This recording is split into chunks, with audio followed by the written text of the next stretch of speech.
we want to find the distance between the points A, 3, minus 5, 2, and B, 5, 2, minus 1. The coordinates are given in the order x, y, z. We could use this cuboid to help us.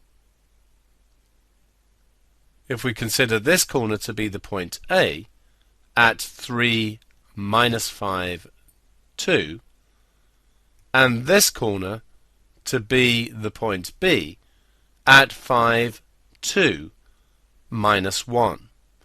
We want the distance AB.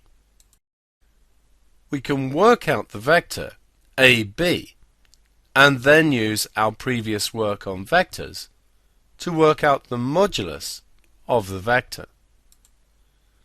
So let's consider going from A to B. The x-coordinate here is 3 and the x-coordinate here is 5.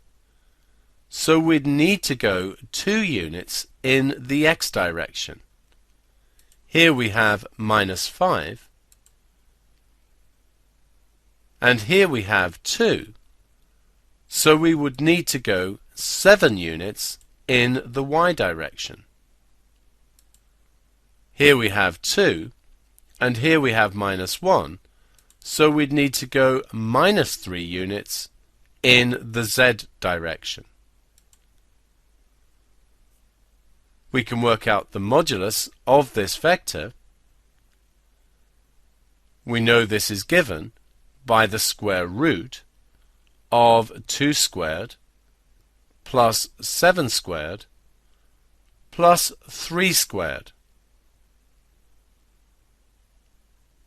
So this is the square root of 4 plus 49 plus 9, which is the square root of 62 units.